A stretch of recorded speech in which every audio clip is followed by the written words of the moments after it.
क्या देश के करोड़ों युवाओं के भविष्य के साथ खिलवाड़ करने वालों को अब सलाखों के पीछे जाना होगा?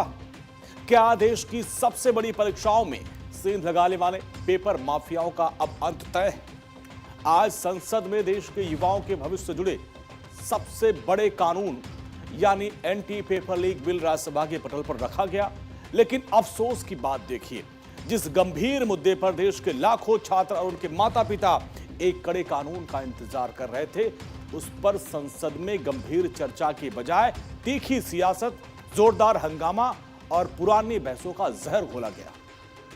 शुरुआत करते हैं सदन के भीतर की उस तस्वीर से, जहां केंद्रीय मंत्री डॉक्टर जितेंद्र सिंह ने जब public examination prevention of unfair means amendment bill पेश किया तो विपक्ष ने हंगामा शुरू कर दिया। डॉक्टर जितेंद्र सिंह ने न सिर्फ कांग्रेस के शासनकाल के पेपर लीक के मामले गिनवाए, बल्कि राज्यों में गैर बीजेपी सरकारों के दौरान हुए घोटालों का भी पूरा कच्चा चिट्ठा खोलकर रख दिया। केंद्रीय मंत्री ने याद दिलाया कि एनटीए को लेकर आज जो हंगामा हो रहा है, उसका विचार पहली बार 1992 में कांग्रेस सरकार के वक्त ही आया था, लेकिन 33 साल से अटके इस काम को पूरा किया मोदी सरकार ने। सुनिए डॉक्टर जितेंद्र सिंह ने विपक्ष की घेराबंदी कैसे की।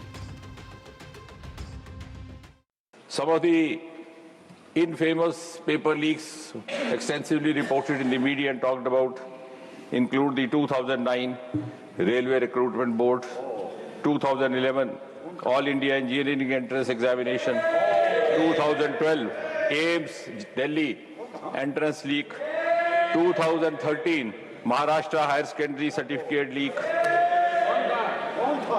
2010 B.Ed Entrance Examination, 2014. Yes, I am coming to that. I am coming to that. Yes. Coming to. I will come up to 26.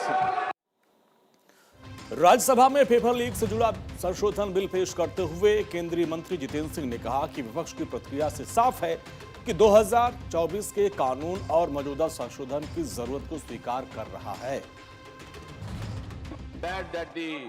I am glad the enthusiastic response from the opposition is a testimony to the fact that you have acknowledged what I have said. And therefore, you would also acknowledge the justification behind bringing the 2024 bill and the amendment today. First time the suggestion for setting up a national agency came way back in 1992, almost 33 years back. It was a Congress government at the center. A series of committees were formed, and in UPA 2 in 2010, again a very strong suggestion from one of the committees set up by them came to set up a national testing agency. I'm sure they will appreciate and be grateful and thank Prime Minister Modi that the unfinished task and unfinished agenda left by UPA is being completed and brought to conclusion by the NDA. संसद का monsoon सत्र जब से शुरू हुआ, NEET और paper leak के मुद्दे पर रोज घमासान हो रहा है, लेकिन आज राज्यसभा में एक अजीब ही मोड़ सामने आया। चर्चा एंटी पेपर लीक बिल पर हो रही थी, लेकिन बात निकलकर सिलेबस और मनुस्मृति तक पहुंच गई। कांग्रेस के अध्यक्ष और नेता प्रतिपक्ष मल्लिकार्जुन खड़गे ने भाषण देते देते अचानक सिलेबस बदलने और उसकी सामग्री पर सवाल खड़े कर दिए। इसके बाद सत्ता पक्ष के लोग जो सांसद थे वो भड़क गए। सदन में गुंडागर्दी नहीं चलेगी के नारे गूंजने लगे। सत्ता पक्ष की ओर से नेता सदन जेपी नड्डा खड़े हुए और खड़गे के बयानों को तथ्यों से परे बताते हुए उन्हें चुनौती दे दी। माहौल गर्म हो गया। तब विदेशी जो बीजेपी के सांसद है सुधांशु त्रिवेदी ने अपनी बात रखने की जब बारी आई, लेकिन हंगामा हो गया और इन सब के बीच सभापति ने उन्हें टोका। आखिरकार सभापति सीपी राधाकृष्णन को हस्तक्षेप करना पड़ा और उन्होंने साफ आदेश दिया कि मनुस्मृति से जुड़ा पूरा बयान रिकॉर्ड। आपका यह भी कहना है कि जो विश्वविद्यालय है उसमें अच्छे अच्छे टीचर्स डालना है, अच्छे वाइस चांसलर आना है, लेकिन उसमें ये भी आ रहा है, सिलेबस जो बदल रहे हैं आप, उसमें ये भी आ रहा है। ये क्या है? शूद्र के वेद पाठ सुनने पर शीशे और जस्ते से उनके कान कर दिए जाए। मेरा निवेदन है कि जो उन्होंने कहा है, जहां तक मेरी पूरी जानकारी है, ये तथ्यों से परे है। और मनुस्मृति का ओरिजिनल टेक्स्ट उसको ऑथेंटिकेट करे, ये ओरिजिनल नहीं है। तो आपने देखा जेपी नड्डा ने तुरंत काउंटर किया। सुधांशु त्रिवेदी की बोलने की बारी आई, लेकिन हंगामे के बीच सभापति ने उनको रोका।